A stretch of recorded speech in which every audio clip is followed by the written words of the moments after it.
Hi again everyone, it's me Asawang Filipina and welcome back to my YouTube channel. So our topic for today is things that you need to know before buying a car.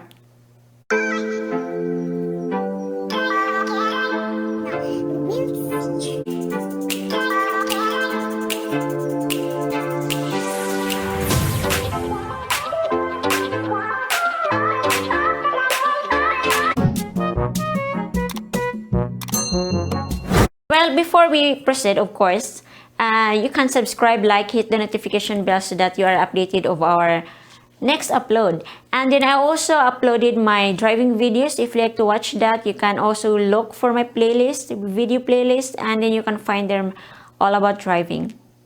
So since our topic for today is about cars, so I'm gonna share to you guys my experience in buying a car here. So be practical in buying a car because it's not only the amount of the car that you're gonna pay. You need also the maintenance of your car. So every year you need to renew your registration of your car. So in my experience, we have a small car. It's a Toyota Wigo. It's a 600,000 plus, 630 plus, but it is manageable for us because only 3 members of the family ride on the car. And big car compared to small car, it seems like the same seats because our small car is 5-seaters too.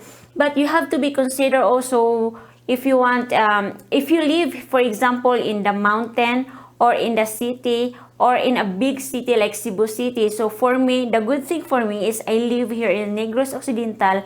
The area is not flooded area. So if you live in the area that is more floods in the city, it is not good to buy a lowered car because it's not good for the engine if you drive all the time in the floods.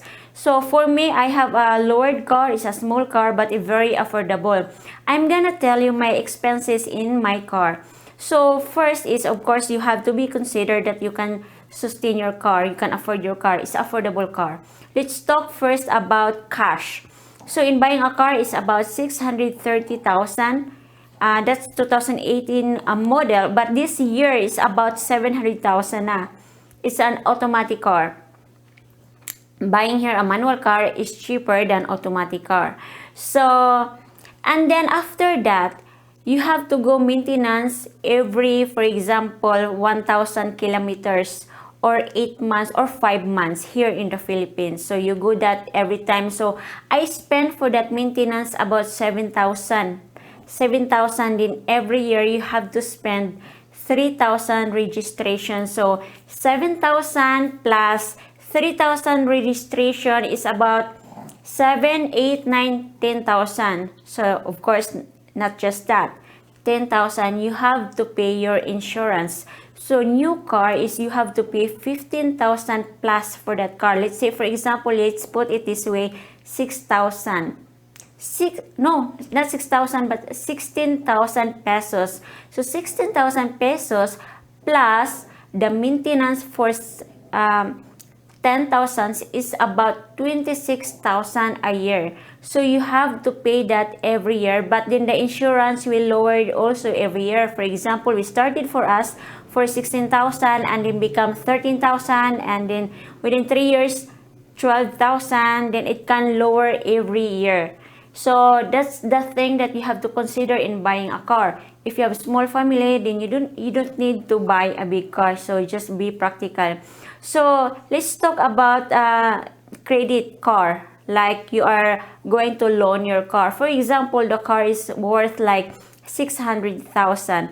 Then you have to think also that you have to pay interest in the bank.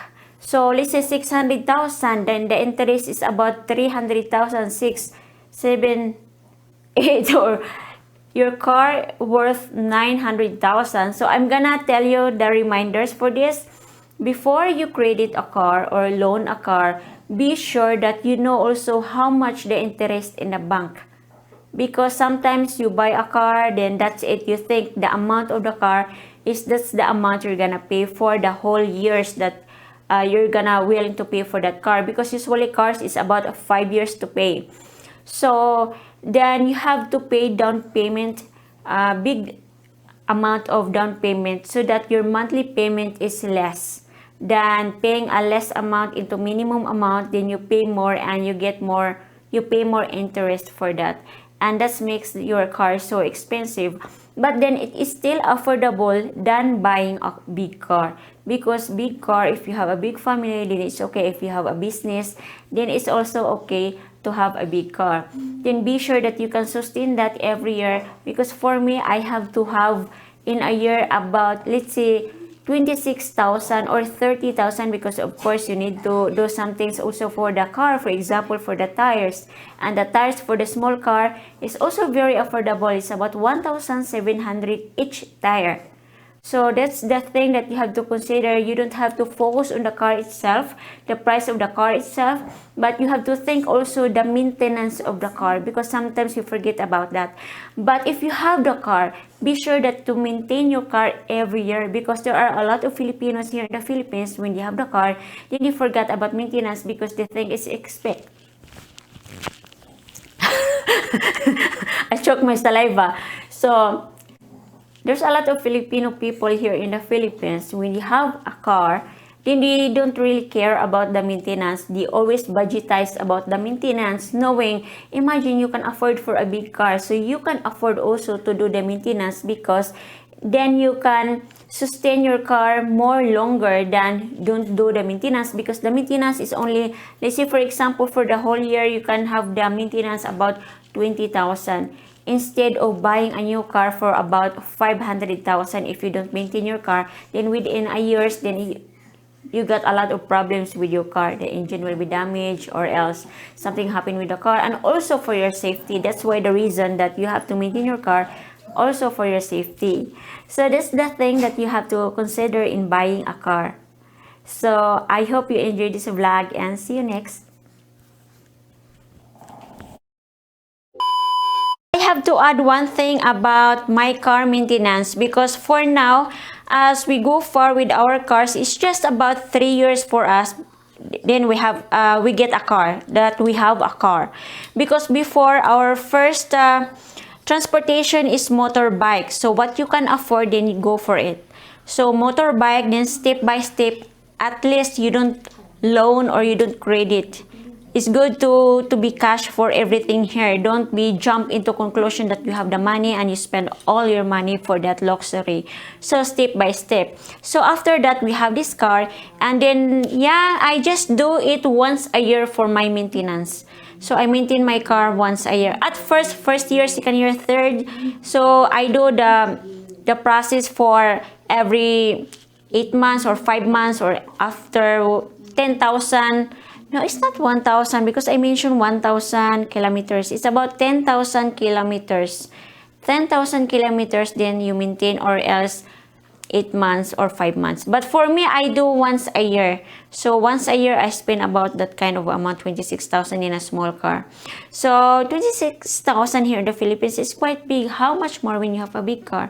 At first, when you don't have an experience in buying a car, or first time vehicles for you, then of course you always look for a big car, but we forgot to consider that there's an exceeding expenses for that, like for example the maintenance of the car. So that's the thing that you have to remember in buying a car. If you like this type of video, don't forget to subscribe, like, hit the notification bell to keep updated for our next topic. See you.